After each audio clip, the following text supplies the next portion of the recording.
Welcome to our 5 on 5. Pleased to be joined today by Colin White. He's a science advisor. We're talking about this August solar eclipse. Good to see you, Colin. Thanks for being here. Nice to be here. Thank you for inviting me. Yeah, so it's coming August 21st. Just so we know, what is causing the phenomenon and why should people at home care?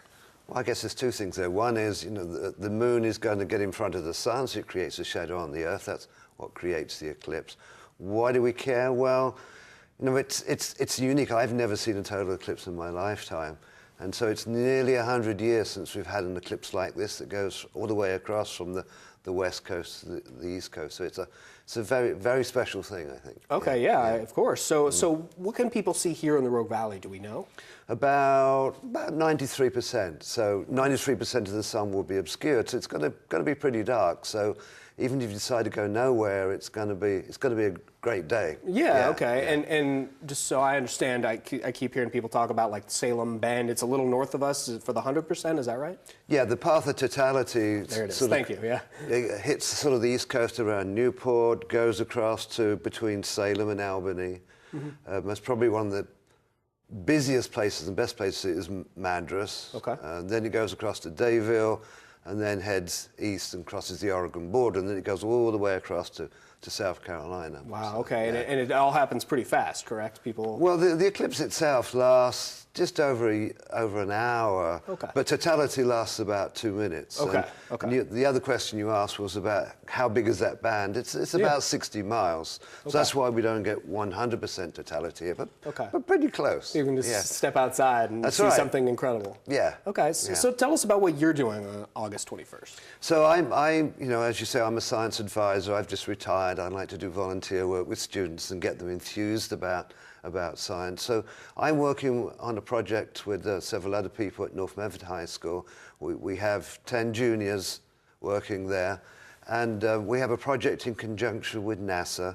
And what NASA wants to do is launch a whole set of balloons up to around 100,000 feet and actually video the eclipse in real time. And we're one of the few high schools participating in this. Most of them are college teams. Wow. And so these 10 students and 5 mentors, and Robert Black, who's the astronomy teacher at North Medford, we're working with NASA, and these teams are spread across the country. We'll launch a balloon to around 90,000 feet, and we'll transmit real-time video to the ground, and then we have a receiving station on the ground, and we'll retransmit that to NASA TV. Wow. So people around the country and around the world can actually see the eclipse from Oregon, which is really great. Yeah, very exciting. What a thrill for those kids. Yeah. All right, well, we're going to take a quick break. We'll have much more in a moment. Stay with us. Welcome back to our 5 on 5. Again, we're here with Colin White talking about the August 21st solar eclipse. So Colin, if you weren't doing your August 21st event with the students at North Medford High School, where would you go to see this? Well, we're actually launching from Dayville, which is slightly east of Madras, which is a really good place to be. I've never seen a total eclipse, and so I guess I'd really like to go up there, but it's going to be really busy. And I do a lot of volunteer work at Science Works National, and they have a special event. Yeah. And so I'd most probably go down there and volunteer. 93% is pretty good for me.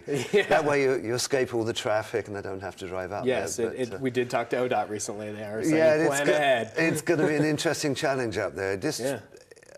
Even getting gas up there is going to be a challenge. Yeah. So if you haven't planned to go up there, you might want to stay here. Okay. So what about safety precautions? What should the average person do if they want to step outside? You should never look at the sun even with your bare eyes or binoculars or a telescope.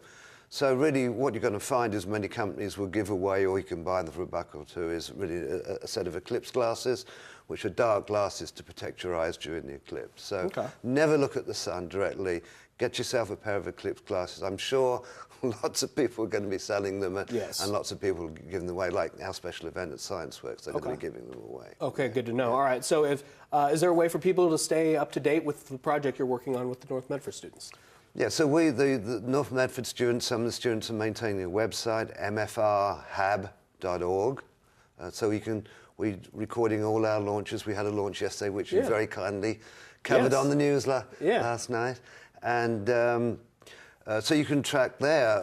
I get asked all the time that, if I'm in Seattle or down in LA, will I see the eclipse? There is a really good website, the AmericanEclipse.com. Okay. And if you go there, it has maps, it shows traffic patterns and everything. Good, So everything you all need the to know. information you ever needed, yeah. Excellent. Yeah. All right, well, great to meet you. Thank you so much for being here. Nice to Appreciate meet you. it. Thank you All for right. inviting me. Stay with us. We'll be right back.